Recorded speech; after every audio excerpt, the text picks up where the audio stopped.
They brutally killed her hard-working and innocent father. Is that the man? That is my father. Thinking what a girl all alone would do against them. But they failed to account her great upbringing. An upbringing that will haunt them while they breathe their last on the planet Earth. Welcome back to Paramount Recapped. I don't have many subscribers, but your single comment is a ray of hope to motivate me. So picture this. There's this tough 14-year-old girl who just watched her dad get killed. And guess what? Not a single tear. No drama. No sobbing. She just calmly told a family worker tagging along to take her dad's body back home. Then, she turned to the funeral home guy and was like, "Yeah, I'm crashing here tonight." Why? Because she'd already burned through all her money just getting the funeral arrangements sorted. No cash left for a hotel or anything fancy. The undertaker told her she wouldn't be alone for long. 3 more bodies were about to roll in. Meanwhile, across town, the execution site was popping. Whole crowd gathered to see 3 guys get hanged for murder.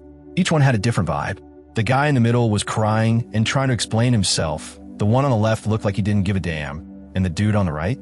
He was Native American and nobody could understand what he was saying. When the floor dropped and they swung, most folks turned away in horror. But not Maddie. She just stared straight ahead, stone-faced. She wanted the same fate for the man who killed her father. Alright, let's rewind a bit. The man who shot her dad? His name was Tom Chaney.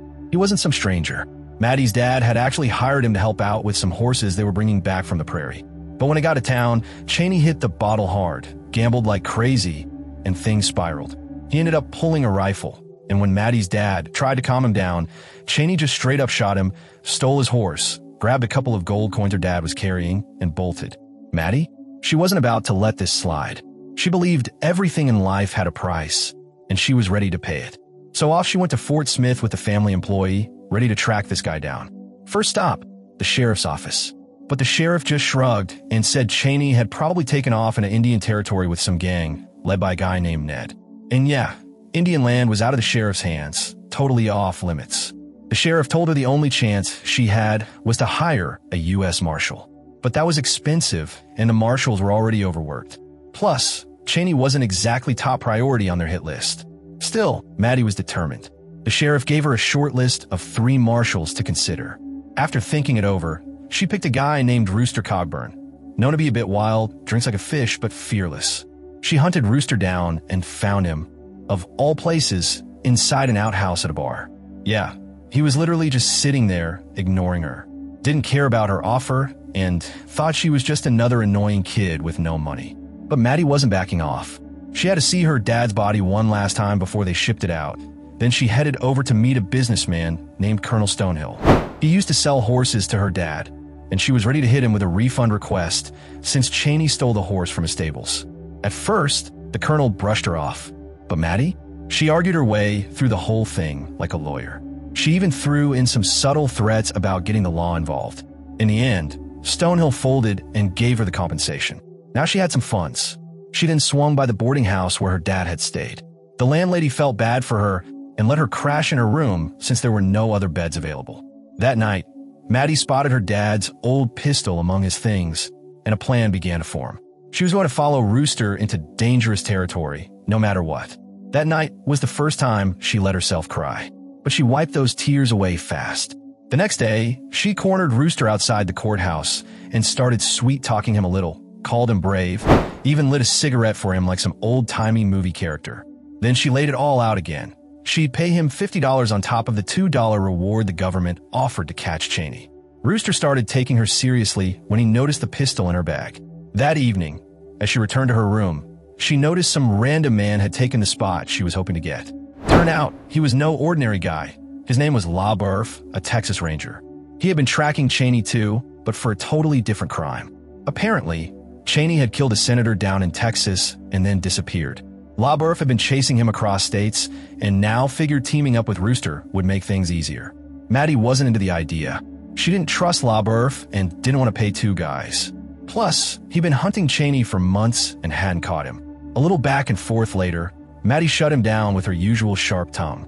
After wrapping up more negotiations with Colonel Stonehill, Maddie managed to buy back all the horses her dad had purchased at a discounted rate, no less. One of them, a little black pony named Little Blackie, was her favorite. She packed up apples for the pony and geared up for the big trip. When she went to find Rooster again, she discovered he wasn't staying in a normal house, but living in the back of a Chinese grocery. He demanded $100 total for the job, half up front. Maddie paid up, but said she was coming too. Rooster said no way. Dangerous stuff. Maddie clapped back, calling him a coward if he couldn't handle a little company. That seemed to poke his pride, and he eventually told her to meet him at 7 a.m. sharp. Come morning, Maddie dressed in her dad's clothes and shoved some newspaper into the oversized hat to make it fit. Then she grabbed her stuff and went to meet Rooster. But, plot twist, he'd already left. He left her a note saying he'd handle it alone and that she should just go back home. Did Maddie go home? Nope. She hopped on Little Blackie and headed straight to the river crossing. On the other side, she spotted Rooster and La Berf together. The ferry guy refused to let her cross, but Maddie didn't care. She literally rode her pony into the river and swam across. Rooster was impressed. La Berf? Not so much. He tried to drag her back and even spanked her like a misbehaving kid. Rooster stepped in, gun and all, forcing La Berf to let her stay. And just like that, the awkward trio was formed. They sat around the campfire, bickering like siblings. La Berf and Rooster clashed constantly, and Maddie had to play peacekeeper. The next day, Maddie found out Rooster had agreed to split the reward money with La Berf, which ticked her off. She hired Rooster to get justice for her dad, not to send Cheney back to Texas. Eventually, La Berf stormed off. Rooster and Maddie continued on and came across a couple of kids messing with a poor mule. Rooster scared them off and freed the animal. He also found out some members of Ned's gang had passed through recently, and one used one of the stolen gold coins to buy supplies. That meant Cheney was close or dead. They followed the trail deeper into the woods and came across a man hanging from a tree. Rooster, being heavy, told Maddie to climb up and cut him down. She did, and just as they were inspecting the body, another guy showed up. He said he was a dentist who collected corpses to study. Weird flex, but okay. Later, they approached an abandoned shelter where two criminals, Quincy and Moon, were hiding. Rooster faked having a full posse and bluffed his way in. Once inside, he wounded Moon and tried to get info out of him about Ned. Moon started to spill the beans, but Quincy suddenly went berserk, cut off Moon's fingers, and stabbed him. Rooster shot Quincy dead right then. As Moon lay dying, he told Rooster everything he knew. His last wish was for Rooster to send a message to his brother. So here's where things start heating up. Rooster and Maddie find out that Ned Pepper and his gang are heading straight to the same dugout that night. Talk about timing, right? Instead of panicking, Rooster's just sitting there, calm as ever, getting ready to throw down like it's nothing. Maddie, on the other hand, is still trying to wrap her head around the fact that they're about to face off with a full group of outlaws. But Rooster? Dude's all confidence, acting like he's done this 100 times. While they wait for the showdown, Rooster does what he always does, starts running his mouth with old stories. He's out here telling Maddie about all the other scumbags he's taken down in the past like it's story time around a campfire. But just when things seem to be going their way, the first person to show up isn't even from Ned's crew. It's La Berf. Yep, our Texas Ranger friend makes a comeback. And right behind him, the whole gang rolls up like a bad dream. La Berf, being who he is, doesn't back down. Even though he's just one guy, he pulls out his weapon and gets in Ned's face. It's a tense moment. Rooster, hiding nearby, sees one of the gang trying to sneak into the dugout and doesn't hesitate. Bam, takes the guy out. But now their element of surprise is gone, and all hell breaks loose. Bullets are flying everywhere. Rooster's aim is sharp though. He knocks down a couple more goons like it's nothing. But Ned's no amateur. Once he realizes what's going on, he grabs his remaining guys and dips. They're gone before Rooster can land another shot. La Berf gets clipped in the shoulder during the fight, so now he's wounded. Snow's coming down again, bodies are on the ground, and things are quiet for a minute. The three of them manage to regroup. No one's yelling at each other anymore. Maybe it's the adrenaline, or maybe they're just too tired to keep arguing. Either way, they move out again the next morning. Problem is, Rooster's drunk now. Yep, he's riding with a bottle of booze in his hand. La Berf's freaking out cause he's hurt, and Rooster's supposed to be the one doing all the shooting. Rooster, not liking being doubted, decides to prove his point. He tosses the bottle in the air, tries to shoot it, misses a few times, and finally hits it when it's already on the ground. Not exactly impressive. Embarrassed, he gets off his horse, throws some food in the air, shoots again, and then glares at La Berf like, still think I can't handle myself? As they keep moving north, the snow's still sticking around. They trek through frosty meadows and chilly creeks, then enter a pine forest that looks like it came out of a Christmas card. Eventually, they reach the place where Ned's gang was hiding out, but surprise, he's already gone. That guy's always one step ahead. Later, the group sits down to talk. Rooster, still a little drunk and frustrated, says he's done chasing Ned. He blames LaBeouf showing up the other day for letting Ned escape and figures there's no point now. Ned's probably hiding halfway across the country. But LaBeouf's not about to quit. He says he's willing to go after Ned solo if he has to. Even Maddie, who used to think LaBeouf was kind of useless, admits she was wrong. Seeing him face off against those 4 outlaws changed her mind. The next morning, Maddie heads down to the river to grab some water, and boom, plot twist. She spots a few horses on the other side. And guess who's standing there? Tom Chaney, the guy who shot her dad. He walks up with his gun drawn, but he doesn't recognize her right away. Just thinks she's some kid from the ranch. Maddie pulls her pistol, but she's a small girl with a big gun. She misses, and the thing gets wet. Chaney slaps the gun out of her hand, grabs her, and drags her off. Rooster shows up too late to stop it. The others are hiding behind trees, so taking a shot would be risky. Maddie ends up in front of Ned, who doesn't exactly treat her gently, throws her to the ground, and even puts a foot on her neck. Rooster, from a distance, yells back at Ned. He says if he wants to shoot Maddie, go for it, calls her a lost kid like she's not even important. He's bluffing hard, trying to get into Ned's head. It works a little. Ned doesn't really want to kill a kid. He tells Rooster to back off, and once he crosses a hill, they'll let Maddie go.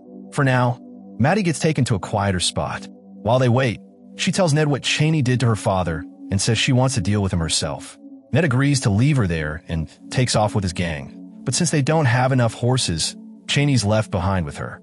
Maddie's sweating bullets. Being stuck alone with the guy who killed her dad is terrifying. She tries to reason with him, saying maybe if he lets her go, the court will go easier on him. But this guy, he's not looking to walk away with a reduced sentence. He's planning to shut Maddie up for good. Right when things are about to go south, LaBeouf shows up like a hero and smacks Chaney with his rifle. Turns out he'd been nearby, working with Rooster on a plan.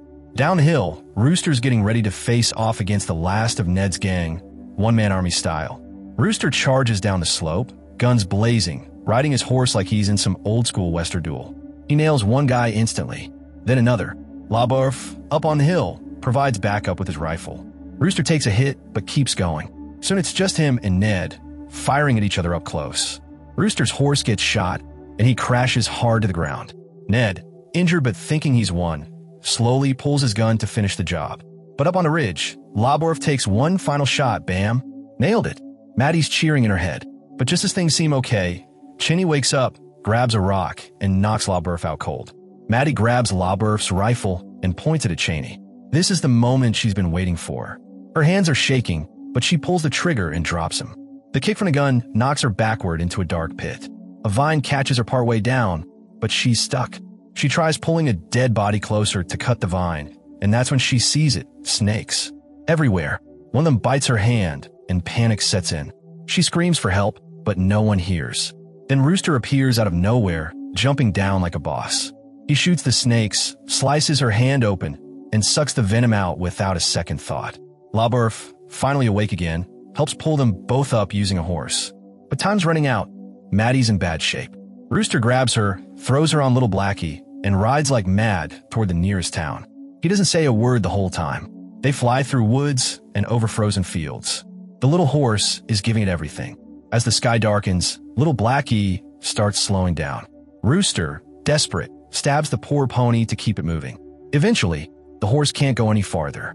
Rooster ends its suffering with a dagger and keeps running, Maddie still in his arms. Snow's falling heavy now, but finally he spots a small clinic. He fires his gun in the air and a light flicks on inside. The door opens and Rooster, out of breath and exhausted, mutters one thing. I really am getting old. Then he passes out. Time jumps forward, 25 years gone in a flash. When Maddie woke up back then, her arm was black and had to be amputated. Rooster had stayed with her until she was stable, but then he vanished without a goodbye. Later, she sent him a letter, inviting him to visit. No reply. Finally, she got a letter back. He was performing in a Wild West show. Excited, she went to see him, but it was too late. Rooster had died 3 days earlier.